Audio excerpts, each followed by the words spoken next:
السلام عليكم ورحمة الله وبركاته. ازيكم يا حبايبي؟ عاملين ايه؟ يا رب تكونوا بخير.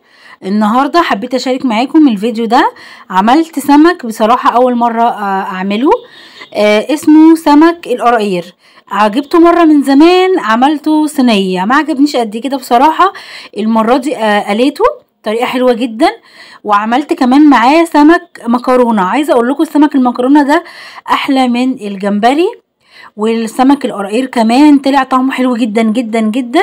فتابعوني هقول لكم ازاي نقليه من غير ما يشرب معاكي زيت خالص، ويطلع معاكي مقرمش، وايه التتبيله اللي انا بعمله بيها عشان يطلع كمان احلى من مطاعم السمك، واحلى من اي مكان ممكن تاكلي فيه سمك. ده شكل السمك القراقير. في منه كبير، وفي منه وسط زي ما انتوا شايفين كده، وفي اصغر كمان. فالحجم ده حسيت ان هو انسب حاجة ان هو يتقلي ويبقى طعمه حلو يعني.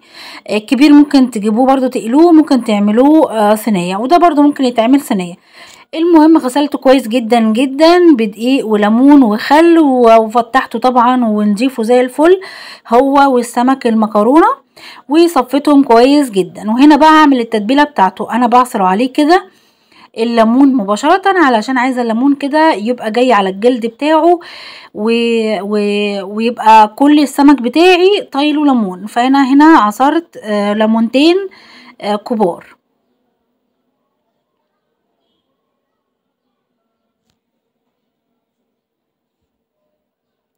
كنت بقى مجهزة معايا اللي هي تتبيلة السمك اللي احنا بنعملها المعتادة، اللي هو توم مفروم عليه فلفل مفروم عليه ملح وكمون.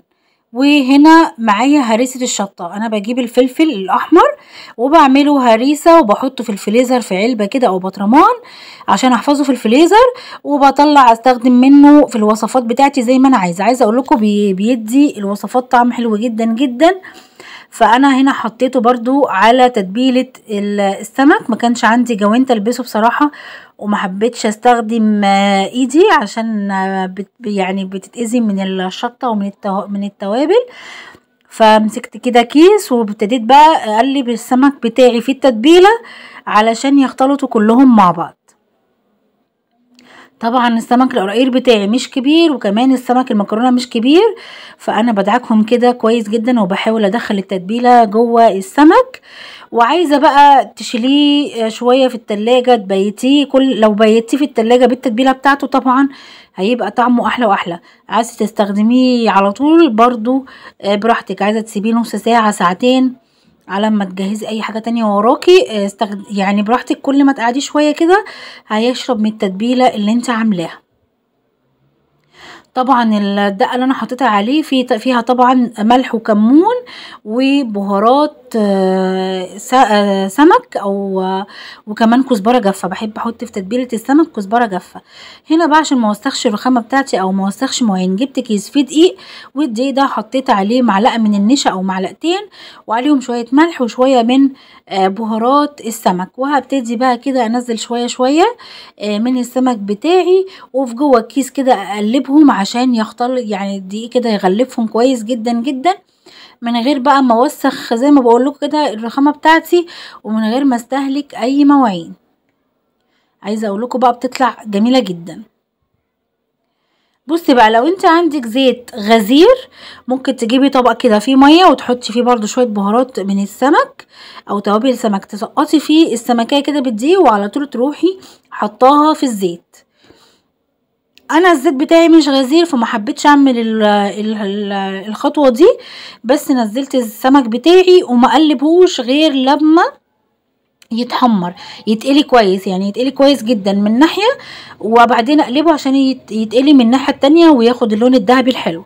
يعني ما استعجلش عليه علشان ما يتهريش مني.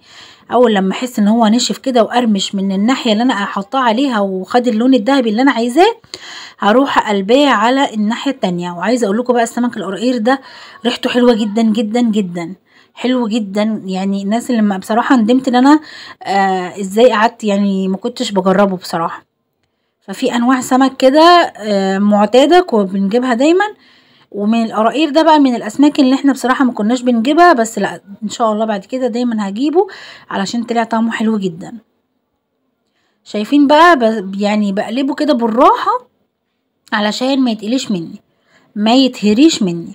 لو زي ما بقولك عندك الزيت غزير، سقطي السمك ده في ميه فيها توابل، وبكده صفيها كده سريعا ونزليها في الزيت، فهيطلع معاكي برضو مقرمش جدا جدا.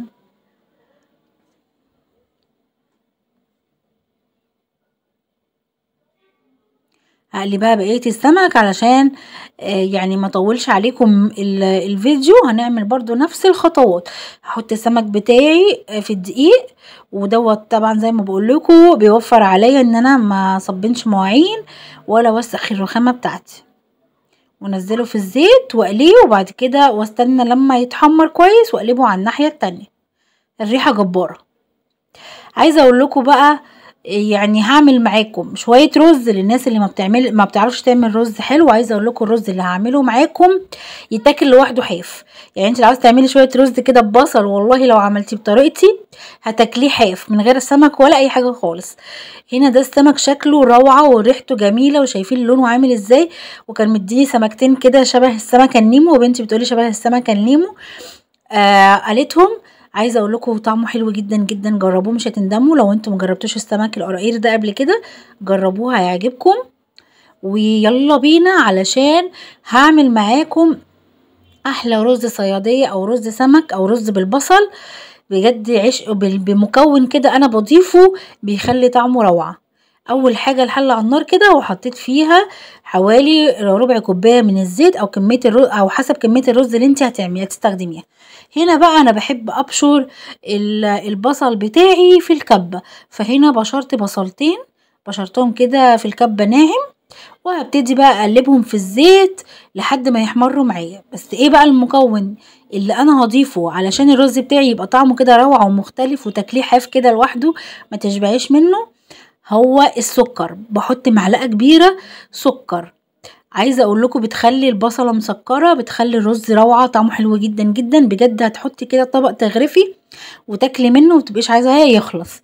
هنا البصلايه احمرت معايا، هبتدي بقى اضيف الميه، وهحط بقى الملح والكمون. ولازم اخلي الميه دي تغلي قبل ما اضيف الرز. طبعا الرز طبعا نضيف وغسلاه كويس جدا جدا ومصفيه. حطيت كده الملح بتاعي والكمون على البصله اللي انا حمرتها، ومعاها معلقه كبيره من السكر، وهسيبه يغلي. اول لما يغلي كده لمده دقيقه او دقيقتين يغلي، هروح بقى منزله عليه الرز. عايزه اقول لكم ريحته بقى لوحدها تشهي. قلبت بقى الرز فيه كده واغطي عليه يغلي ويتشرب، وبعد كده اروح مقلباه واغطي عليه واسيبه لحد بقى لما يستوي. والميه يا دوب تكون مغطيه الرز كده فوق الرز كده بحوالي 2 سنتي، يعني معليش الميه كتير قوي عن الرز. بس كده ده الرز البلدي بتاعنا. اوريكم بقى شكله. عايزه اقول لكم مفلفل وطعمه روعه. هقدمه بقى مع السمك بتاعي وبألف هنا وشفا. لو كنت استفدتي من الفيديو متنسيش بقى باللايك والشير وتعليق حلو منك.